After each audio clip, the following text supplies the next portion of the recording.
Inviting me here. My name is Sonja Schiffers, and I'm really happy to be here also because actually my first time in Georgia was 5 years ago, and I came to Georgia as an intern here in this office. So it's always a great pleasure to return. For the past few years, I've been dealing with the project, or I've implemented a project dealing with the UN agenda on women, peace and security in Georgia and Ukraine. And actually, this project was inspired by a research trip to Abkhazia that I made in 2015. And I was really impressed by the women I talked to there and their perspectives on the war and the post-war experience. So I would like to start with a few quotes from there, and because I believe they also illustrate parts of the women, peace and security agenda and the discourses on gender and conflict. So please bear with me if they are a bit long. Afterwards, I will speak a bit more freely. So the first quote, during the blockade of the 1990s, the Russian-Abkhaz border was closed, and men who had to earn the living couldn't cross the border. This affected our economy very badly. So the women had to feed the family, collected apples, tangerines, and brought them to Russia, Sochi, and even further. And that was physically very difficult, and many of them lost their health, but they saved their families. And we thought in this moment that it was very important to found an association for women that helped them solve social problems. So that's what we did, and we conducted trainings for women, helped them to better understand the role of women in society. We have a traditional society, and patriarchal structures are rather strong. So we wanted women to believe in themselves. For example, when you ask a woman if a woman could become president, she would say, women are not ready for that yet. And then I ask, and you think that our men who become presidents, are they ready? And they start thinking, our women just lack self-confidence, and we wanted to increase it. So that's the first quote I wanted to share with you. And I think it shows three main points that are also related to the women, peace and security agenda. So the first point is that conflicts often change gender roles. So as Nargis already mentioned, an important aspect is that men in tradition or like patriarchal societies tend to be breadwinners in society, and they have this strong role expectation that they are supposed to earn money for the family. But then in conflict situations, and particularly in displacement, that's not always possible. So often women take over as breadwinners of the family, which comes with all kinds of challenges. It also creates opportunities in some cases, but it can result in situations of economic violence. For example, there is a very interesting article by several scholars that interviewed IDPs from Abkhazia in Georgia, and they argued that for men it was more difficult to accept displacement because they lost this status as a breadwinner, and they lost this power that came with being the breadwinner in the family. So they were more vulnerable to certain types of coping behavior like drug addiction or engaging in domestic violence because they had troubles, bigger troubles than women dealing with this change in gender roles. Then the quote also demonstrates how patriarchal culture inhibits women from taking political positions in society. And also what women told me in Abkhazia was that it's might actually be the same in Georgia, I don't know, or in Tbilisi, that it's much harder for women to raise funds for elections because they are not really considered promising candidates, and it's very expensive to be a candidate for parliament because you have to campaign. So how do you raise the funds? The third point is about accountability for women's rights and women's protection in uncontrolled territories, de facto states, occupied territories, whatever you might call them, because, you could say that those who are in power or in those who govern, they should be the ones responsible, but who actually is that actor? And for example, with regard to Ukraine, recently in several UN reports that the Russian government has submitted, for example, to UNECE, They have argued that they are not a party to the conflict, so they are not responsible for women's rights. They are also not responsible for humanitarian violations of humanitarian law. And that in a situation where everybody knows, and also Russians know, that they are controlling the situation there. So it's very difficult to protect people on the ground if nobody really cares about that. Yeah. So those are the 3 points about the first quote. So then the second quote is very short. Today in the Caucasus, there is no women's movement for peace. And in general, there is no women's movement. In 2008, when the war started, I waited until women raised their voice. But unfortunately, women just supported their governments. So this is, of course, debatable, but it shows one thing, and Nargis already mentioned it, that women they are not a homogeneous group. Women have different interests. Women have diverse interests, and they can overlap more with national security, whatever that is, than with human security. And women are not necessarily peace-oriented. Although women have, of course, used this stereotype of being peace-oriented to advocate for peace. For example, I mean, here in Georgia as well, but you might also know the example of the soldiers' mothers in Russia who have raised their voices with regard to the wars in Chechnya, for example, or also currently with regard to the war in Ukraine. Then the third quote, in the Geneva process, there is usually almost no single woman. And we think maybe women can have different approaches. If women were able to participate in peace negotiations or consultations, they would start discussing more everyday problems, like the safety in border regions, social issues, etc. But men only discuss global problems, and the result is zero. So again, this is, of course, very debatable, and it's also not factually not entirely accurate, because I know now that from the Georgian side there are women participating in the Geneva international discussions. From the Abkhaz side, I'm not so sure. I never actually heard about a woman, but I might not be up to date there. But the quote suggests that women would focus on different issues if involved in peace negotiations. And of course, again, this is only partly true because, as Nargis also said, women can very much behave like men when they are in power. So women are not necessarily peace-oriented, and they don't necessarily advocate for women's issues. But still, it's clear that many women have a different life reality from many men, because women still are the main, they bear the main burden of care responsibilities, of raising children, and they do face different challenges every day. So that suggests that they would also have different topics they would bring into these discussions. And also studies have shown that when women are involved in peace negotiations, the outcome of those negotiations or the peace treaties are more durable and more sustainable. But then this has also been qualified that there are certain conditions under which women's participation in peace negotiations is effective.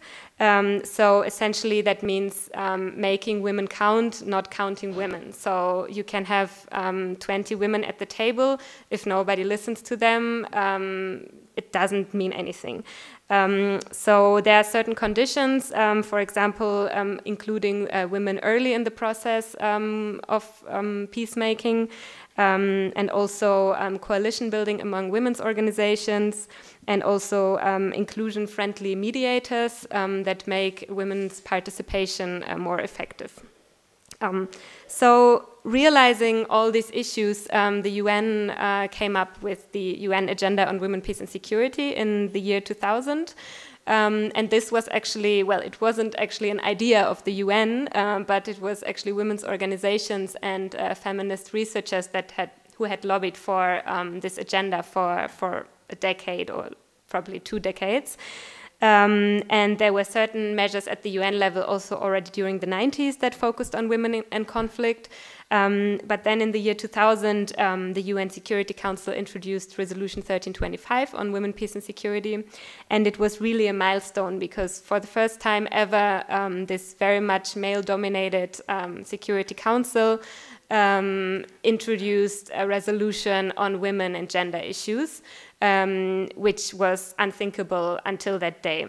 And when I listen to today's debates, sometimes I still think it's unthinkable. So I would question actually what Lilia said, whether the resolution was supposed to overturn patriarchy. I don't think so.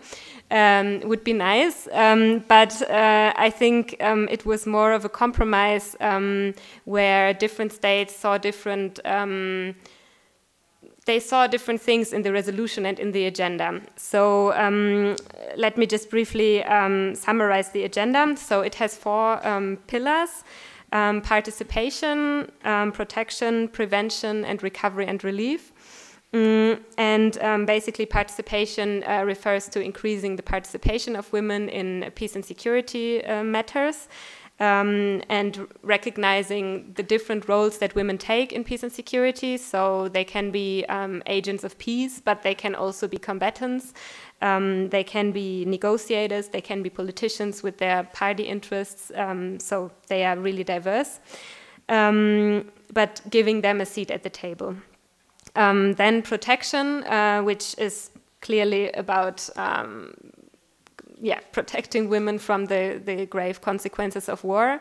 And for that also the resolution has been criticized as potentially making war safe for women. So do we need to make war safe for women, or do we just need to get rid of war? But that's, of course, very difficult. And also a lot of focus in the implementation of the resolution has been on protection. But yeah, it's a dilemma because sexual violence against women in conflict is a huge problem, and it's something that we need to discuss, and it's still a taboo in many countries. So I do think it's important that it's on the agenda, but on the other hand, there is this danger of the single narrative of women as victims. And for example, in Berlin, in 1 month, we will have a discussion on Kosovo and a specific monument they have there, a memorial, which is composed of, I think, 20,000 pins and needles, kind of, and they make a kind of relief of a woman's face. And every needle stands for a survivor of conflict-related sexual violence.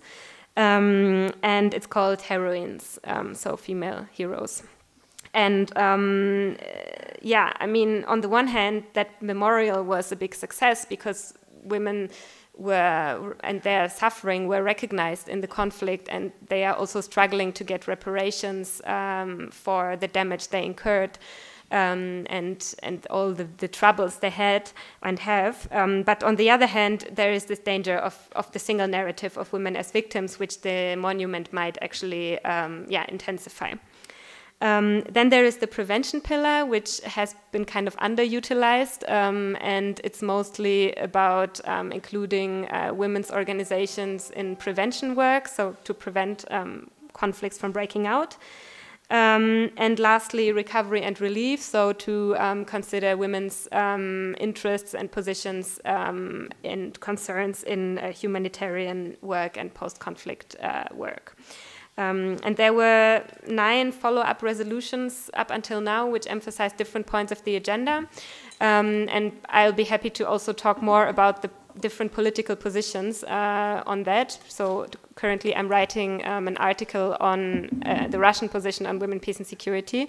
And it's very much focused on preventing violence against women, or preventing violence against women, basically. And they argue that all these other things, like questioning gender roles, gender stereotypes, they shouldn't even be part of the agenda. And of course, they are against anything that includes LGBT or human rights defenders. So this is a big challenge. Yeah. The resolution has been criticized for various points, and one of them includes the gender binary. So well, and first of all, it focuses primarily on women, which on the one hand is a big achievement because women were previously marginalized and still are, and their concerns not heard in peace and security. But still, now, especially in feminist research, we talk about different genders and not only women and men. So how are LGBTIQ people, for example, considered in the agenda, and they are not. And the reason is Russia, China, and other actors in the Security Council that just block anything on LGBT. So Germany, for example, in April there was a new resolution. Germany introduced a new resolution to the UN Security Council in April, and it included LGBT issues, and during the negotiation process that was deleted. The their political opportunity space is very small. And the same goes for reproductive rights. Also in that resolution, Germany wanted to focus on a survivor-centered approach, which it still did, but which means that survivors of conflict-related sexual violence should receive all the support they can get for improving their situation after this terrible experience. This was also very much watered down, also particularly because of the US, because you probably know that under Trump they reinstalled this global gag rule, which means that the US opposes anything on the international agenda and also stopped funding for every project that includes reproductive rights. So it's not only Russia that blocks these kind of things. And also, as I said, certain actors like Russia, but also China, they argue that many of the issues discussed in the Women, Peace and Security agenda should actually not be part of the Security Council because it's for hard security, and those women's and gender issues, they should rather be part of the Human Rights Council and specialized bodies of the UN. So also, I think in April in the German resolution, they wanted to establish a working group on sexual violence, which would regularly monitor how it occurs in different conflicts. And it was also blocked by Russia because they said we don't need more monitoring bodies, we don't need more bureaucracy, and it won't have any impact anyway. Yeah, so that's the situation. Nevertheless, the agenda, I would say, has achieved a lot. And it is moving forward, and so far 82 countries have adopted national action plans, including Georgia, and already its third national action plan, I think, and in Germany as well. And I would be happy to talk more about that later. And also, I think countries can always go beyond national action plans, beyond the UN agenda in their national action plans. So we can all lobby for having the national action plans more comprehensive than what is achieved at the UN level. So